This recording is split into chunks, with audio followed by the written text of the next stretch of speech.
پہاڑ اور دنیا کے اندر خوبصورت سے خوبصورت اور قیمتی سے قیمتی اشیاء پیدا کی، لیکن ان سب میں اشرف المخلوقات کس کو قرار دیا؟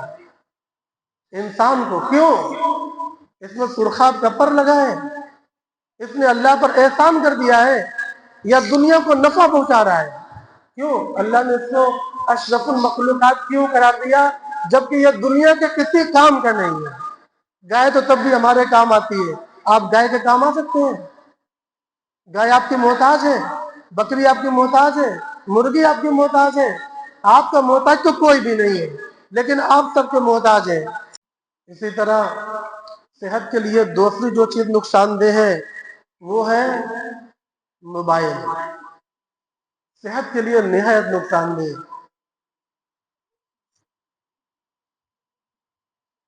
دماغ کو قید کر لیا ہے، عقل کو اس نے باندھ دیا ہے، اس کی لمٹ کو روک دیا ہے۔ جیسے نشہ عقل کو ڈھانک دیتا ہے، یہ موبائل کا نشہ بھی عقل کو ڈھانک رہا ہے۔ اور آپ جانتے ہیں اللہ نے اس زمین پر صرف انسان کو تو پیدا نہیں کیا، اللہ نے بڑی بڑی مخلوق پیدا کی، سورج، چاند، سمندر، ستارے، فلک، پہاڑ اور دنیا کے اندر خوبصورت سے خوبصورت اور قیمتی سے قیمتی اشیاء پیدا کی، لیکن ان سب میں اشرف المخلوقات کس کو قرار دیا؟ انسان کو۔ کیوں؟ اس میں سرخاب کا پر لگا ہے، اس نے اللہ پر احسان کر دیا ہے، یا دنیا کو نفع پہنچا رہا ہے؟ کیوں اللہ نے اس کو اشرف المخلوقات کیوں قرار دیا جبکہ یہ دنیا کے کسی کام کا نہیں ہے؟ گائے تو تب بھی ہمارے کام آتی ہے، آپ گائے کے کام آ سکتے ہیں؟ گائے آپ کی محتاج ہے، بکری آپ کی محتاج ہے، مرغی آپ کی محتاج ہے، آپ کا محتاج تو کوئی بھی نہیں ہے، لیکن آپ سب کے محتاج ہیں۔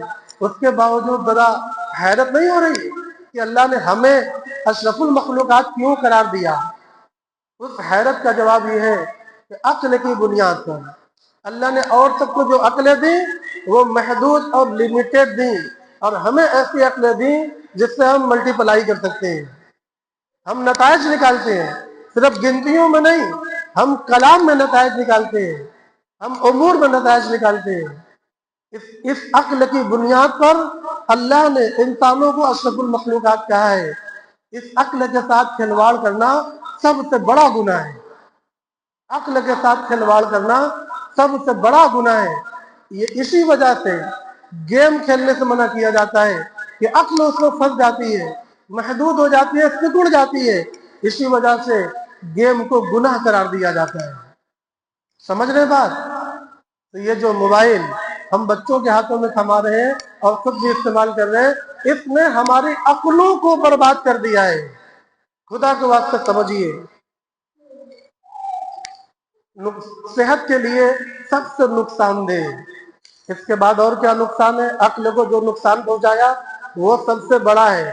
اب اس سے چھوٹا نقصان سمجھیے، راتوں میں 2 بجے سوتے ہیں، 3 بجے سوتے ہیں، ایسا سونے والا کبھی نیک بن سکتا ہے؟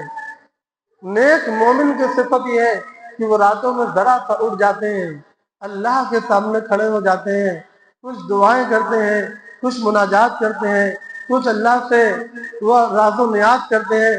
یہ نیک مومن کی پہچان ہے۔